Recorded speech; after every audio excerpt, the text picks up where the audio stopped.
जय श्री कृष्ण। हिंदी ज्ञान सरोवर में आपका पुनः स्वागत है। प्रिय छात्रों, आज हम अनुवाद पढ़ रहे हैं कक्षा 12 संस्कृत दिग्दर्शिका का प्रथम पाठ भोजस्य औदार्यम, भोज की उदारता। प्रिय छात्रों, आप बस वीडियो के साथ बने रहें शुरू से लेकर अंत तक। मेरा मानना है आप इसको 1 से 2 बार देखने पर ही आपको जो अनुभव होता होगा कि संस्कृत कठिन है, आज से आपकी यह समस्या निश्चित ही समाप्त हो जाएगी। आपको संस्कृत बखूबी बहुत अच्छे से बड़ी ही आसान भाषा में समझ आएगी। चलिए पढ़ते हैं अनुवाद। भोजस्य औदार्यम, भोज की उदारता। ये एक राजा हुए हैं, राजा भोज। इनकी उदारता के विषय में यह पाठ है। ततः कदाचित द्वारपाल आगत्य महाराजं भोजं प्राह देव कौपीनवशेषो विद्वान द्वारि वर्तते। ततः कदाचित, तब कभी द्वारपाल आगत्य, द्वारपाल ने आकर के महाराज भोज से कहा, प्राह माने कहा, महाराज भोज से कहा देव कि हे देव, कौपीन अवशेषो, कौपीन बोलते हैं लंगोट से, केवल लंगोट मात्र धारण किए हुए विद्वान द्वार वर्तते इति। इति माने ऐसा कहा कि हे देव, द्वार पर, दरवाजे पर केवल कौपीन मात्र धारण किए हुए विद्वान पधारे हैं अथवा आए हैं। राजा प्रवेशय इति प्राह, राजा ने कहा, राजा ने ऐसा कहा, प्रवेश कराओ, प्रवेशय आने दो। ततः प्रविष्टः, तब प्रवेश होकर के, सह कविः, उस कवि ने, भोजम आलोक्य, भोजम अवलोक्य माने देख करके, राजा भोज को देख करके, अद्य में, आज मेरी, अद्य माने आज, में माने मेरी, दरिद्र नाशो भविष्यति मत्वा तुष्टो हर्ष अश्रुण मुमोच। मुमोच माने होता है बहा देना, लुढ़काना। आज मेरी दरिद्रता का नाश हो जाएगा। भविष्य त इति, आज मेरी दरिद्रता का नाश हो जाएगा। मत्वा, ऐसा मान करके, तुष्टो, संतुष्ट होकर के, खुशी के आंसू, हर्ष अश्रुण, हर्षाश्रुण, खुशी के आंसू बहाए। प्रिय छात्रों, आप समझ पाए होंगे। राजा तम आलोक्य, राजा ने उसको देख करके, प्राह माने कहा, कवि कि हे कवि, किम रोदसी इति, कि हे कवि तुम क्यों रोती हो, हे कवि क्यों रोते हो। ततः कविराह राजन आकर्ण्य मदग्रस्थितम, तब कवि ने कहा कि हे राजन, मेरे घर की स्थिति सुनिए। इतना आपको समझ आया होगा। आइए एक बार और इसका थोड़ा तेज मैं केवल इसका अनुवाद बता देता हूँ। तब कभी द्वारपाल ने महाराज भोज के दरवाजे पर आकर कहा, महाराज भोज के पास आकर के कहा कि हे देव, केवल लंगोट मात्र धारण किए हुए कोई विद्वान दरवाजे पर पधारे हैं या आए हैं। राजा ने कहा, प्रवेश कराओ। तब प्रवेश होकर के उस कवि ने राजा भोज को देख करके, आज मेरी दरिद्रता का नाश हो जाएगा, ऐसा मान करके संतुष्ट होकर खुशी के आंसू बहाए। राजा ने उनको देख करके कहा कि हे कवि क्यों रोते हो। तब कवि ने कहा, राजन मेरे घर की स्थिति सुनिए। चलते हैं, घर की क्या स्थिति है वो कवि बता रहे हैं राजा को। अयलाजानोच्चैः पथि वचनम् आकर्ण्य गृहिणी शिशौः कर्णौ यत्नात् सुपिहितवती दीनवदना मयि क्षीणोपाये यद् कृतं दृशावश्रुबहुले तदन्तः शल्यं मे त्वमसि पुनरुद्धरमुचितः। अय लाजान उच्चय, उच्चय माने ऊंचे स्वर में, लाजा माने खील, धान, धान से बना खाद्य पदार्थ खील आप जानते होंगे। अय माने अरे, पथ माने रास्ते में, वचन आकर्ण्य माने वचन सुनकर के, गृहिणी माने घरवाली गृहिणी, शिशु कर्णौ यत्नात् बच्चों के कानों को यत्न पूर्वक, सुपुहिपवती माने बंद कर दिया, दीन वदना माने मेरी दीन वदन वाली पत्नी ने। रास्ते में खील बेचने वाले के ऊंचे स्वर में अरे खील ले लो, ऐसे शब्द को सुनकर के मेरी दीन वदन गृहिणी ने बच्चों के कानों को बड़े यत्न पूर्वक बंद कर दिया। अब यह स्थिति क्या दर्शा रही है?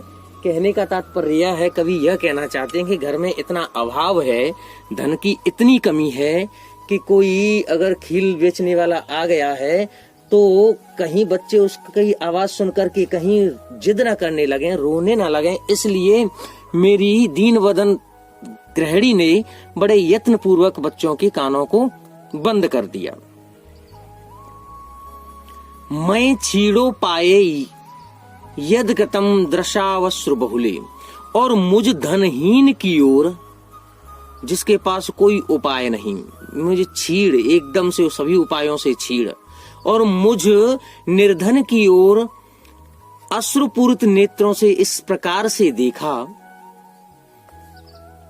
तद अंतः शल्यम में, और वे आंसू मेरे अंदर कैसे चुभ गए, शूल की भांति, कांटे की भांति, या पीड़ा देने वाले। तद अंतः शल्यम, या उसकी इस प्रकार की अश्रुपूरित दृष्टि मेरे अंतः मन में पीड़ा उत्पन्न करने वाली थी।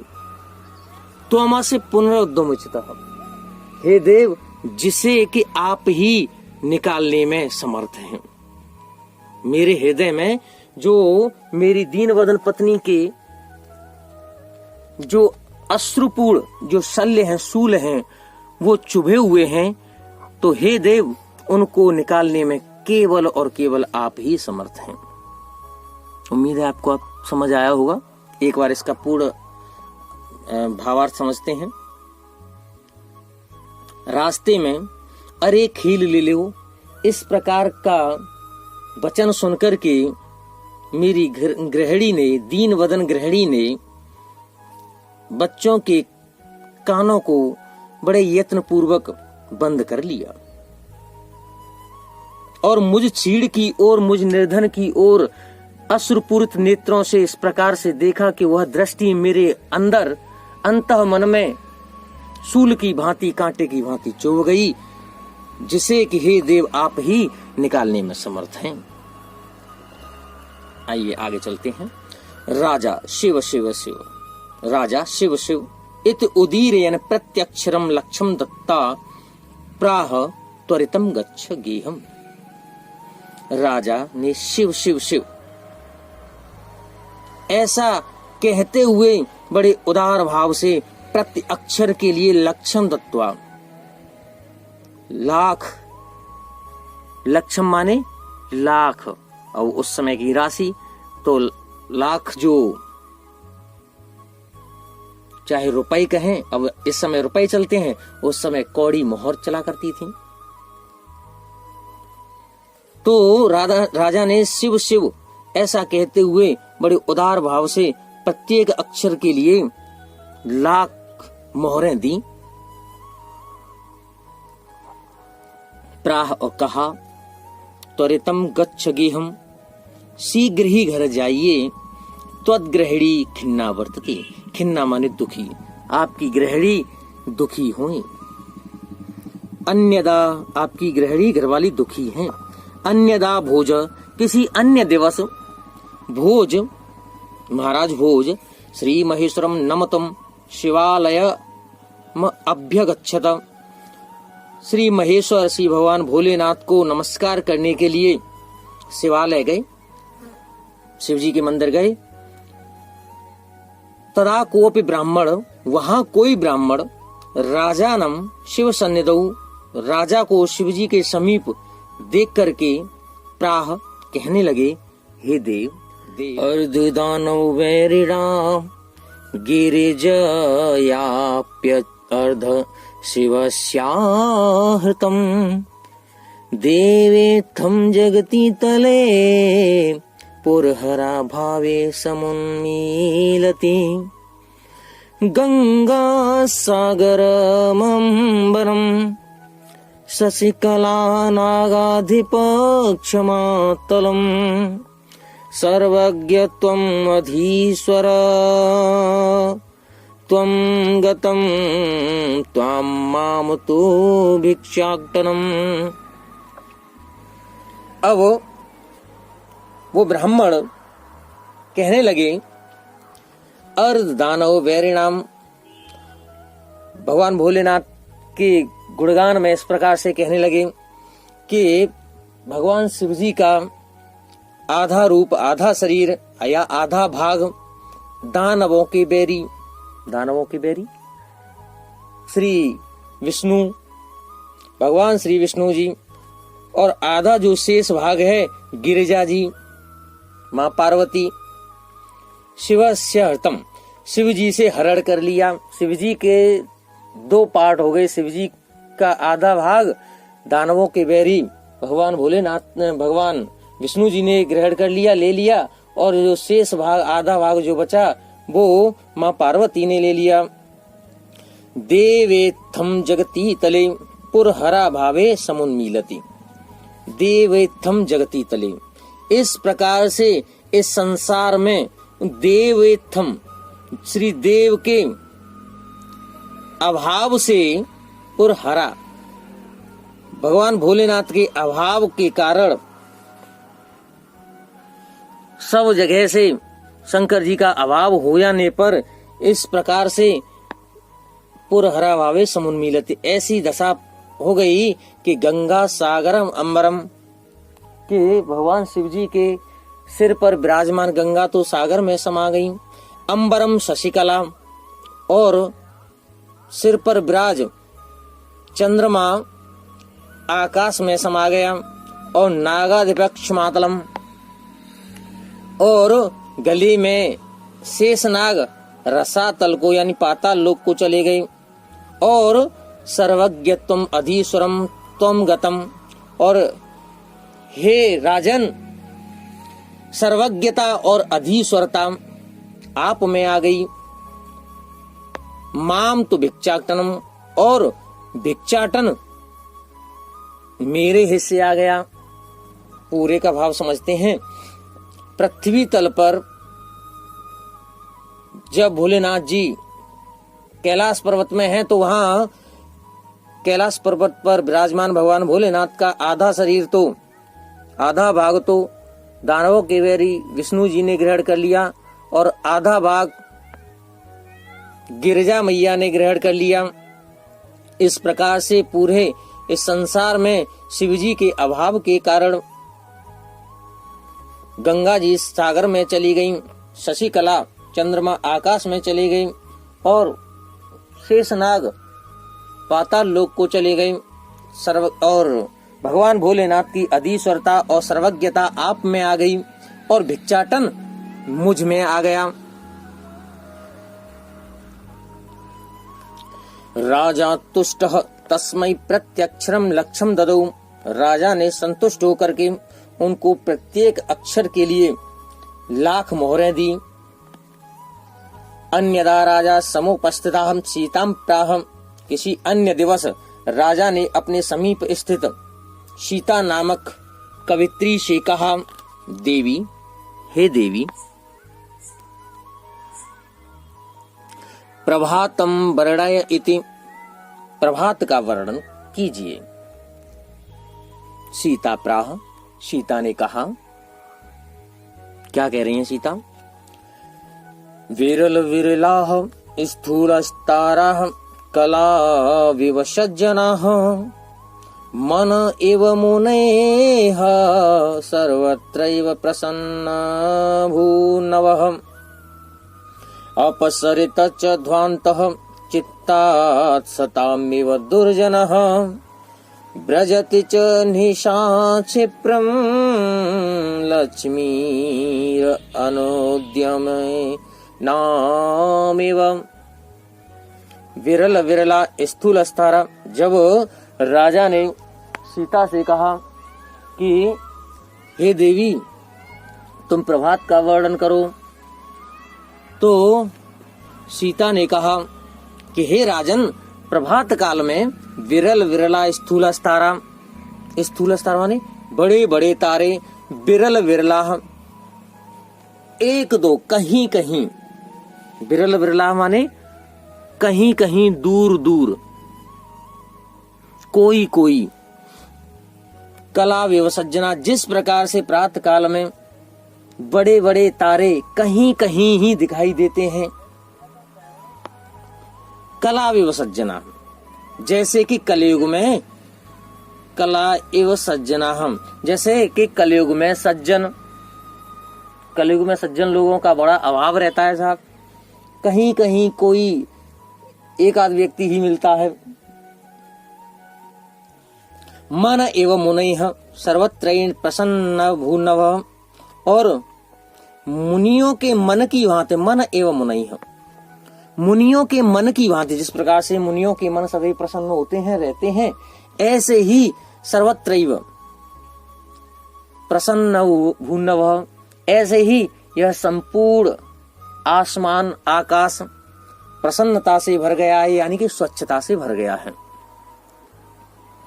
अपसरित च ध्वान्तः, और अंधकार का नाश हो गया है। ध्वान्तः माने अंधकार। कैसे हो गया है?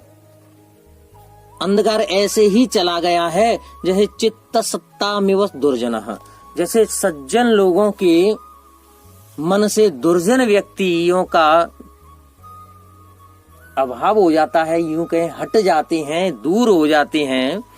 जैसे सज्जन व्यक्तियों के मन से दुष्ट व्यक्ति दूर हो जाते हैं, ठीक ऐसे ही प्रातः होते ही अंधकार दूर हो गया है, हट गया है।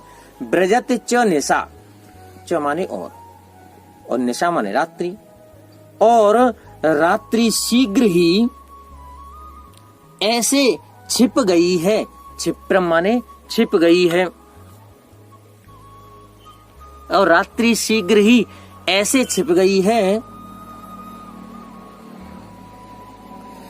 क्षिप्र माने जल्दी ही, शीघ्र ही। निशा ब्रजत माने नष्ट हो गई है।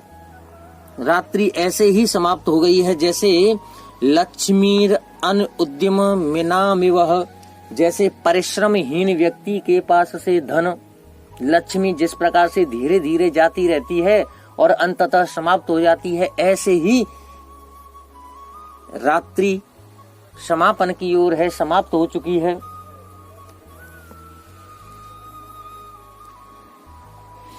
राजा तस्य लक्ष्यम दत्वा कालिदासं प्रिय प्राह, राजा ने उनको लाख मोहरें देकर के कालिदास से कहा, सखे त्वमपि प्रभातम वर्णय इति, कि हे मित्र तुम भी प्रभातम वर्णय इति, प्रभात का वर्णन करो। ततः कालिदास प्राह, तब कालिदास ने कहा, भूत प्राची पिंगा रसपतिरेव प्राप्य कनकम गतच्छायश्चंद्रो बुधजन एव ग्राम्य सदसि क्षणं चीडास्तारां नपतय एव अन्योद्यम पराः नदी पराजन्ते द्रविड़ रहिता नामेव गुणाः। अभूत प्राची पिंगा, पूर्व की दिशा ऐसे ही पीली हो गई है। पीली कैसे हो गई है? सूर्य की प्रातकालीन किरणों का सानिध्य पाकर के, संग पाकर के पूर्व की पूरी दिशा स्वर्णिम दिखाई दे रही है, गोल्डन दिखाई दे रही है, पीली हो गई है। ऐसे ही जैसे रस पतिर प्राप्य कनकम, जैसे सोने को पाकर के, कनक माने सोना, कनक माने धतूरा भी होता है, सोना भी होता है, लेकिन यहाँ सोने के संदर्भ में है। जिस प्रकार सोने के संग को पाकर के पारा भी चमकदार हो जाता है, ऐसे ही संपूर्ण पूर्व दिशा पीली हो गई है। गतश्छायश्च चंद्रो, और चंद्रमा ऐसे ही तेजहीन हो गया है। बुधजन एवं ग्राम्य सदस्य, जैसे गंवारों के बीच में, ग्राम्य सदस्य गंवारों के बीच में तेजहीन ज्ञानी लोग हो जाते हैं। ज्ञानी जिस प्रकार से तेजहीन हो जाते हैं गंवारों के बीच में, ऐसे ही चंद्रमा अब तेजहीन हो गया है। क्षणम छीड़ास तारा, और तारे क्षण भर में तो ऐसे ही छीड़ हो गए हैं जैसे निरपतय एवं अनुद्यम परा, जैसे परिश्रमहीन जो राजा है, जो क्षण भर में जो समाप्त हो जाता है, जो कोई उद्यम नहीं करता, कोई परिश्रम नहीं करता, जिस प्रकार से, तो ऐसे ही उसका समाप्तपन निश्चित है। ठीक ऐसे ही तारे भी क्षण भर में समाप्त हो गए हैं। न दीपा राजन्ते, और प्रातः होते ही दीपक तो इस प्रकार से अपनी शोभा खो बैठे हैं, सुशोभित नहीं हो रहे हैं, जैसे द्रविड़ रहिता नामेव गुणाः, जैसे धनहीन व्यक्ति के गुण, जिस प्रकार से धनहीन व्यक्ति के गुणों का कोई मोल नहीं रह जाता, कोई उससे सलाह नहीं लेता, अथवा उसके द्वारा कही गई बात का कोई औचित्य नहीं रह जाता, ठीक ऐसे ही प्रातः होते ही दीपकों का प्रकाश। राजा तुष्ट, राजा अति प्रसन्न होकर के, राजा अति तुष्ट, राजा बहुत प्रसन्न होकर के, तस्मयि प्रत्यक्षरम लक्षम ददौ, राजा ने बहुत प्रसन्न होकर के उनको भी प्रत्येक अक्षर के लिए लाख मुद्राएं दी। राजा ने प्रत्येक अक्षर के लिए उनको अति संतुष्ट होकर के लाख मुद्राएं दी। जय हिंद, जय भारत। प्रिय छात्रों, आपको वीडियो पसंद आया होगा। यदि आपको वीडियो पसंद आया हो तो वीडियो को लाइक करें, शेयर करें और चैनल को सब्सक्राइब कर दें। ऐसे ही अन्य पाठों की वीडियो देखने के लिए डिस्क्रिप्शन में लिंक दिया हुआ है, आप वहां से जाकर के अन्य पाठों, चाहे वो गद्य की हो, पद्य की अथवा संस्कृत दिग्दर्शिका के, आप उनका अनुवाद या व्याख्या देख सकते हैं।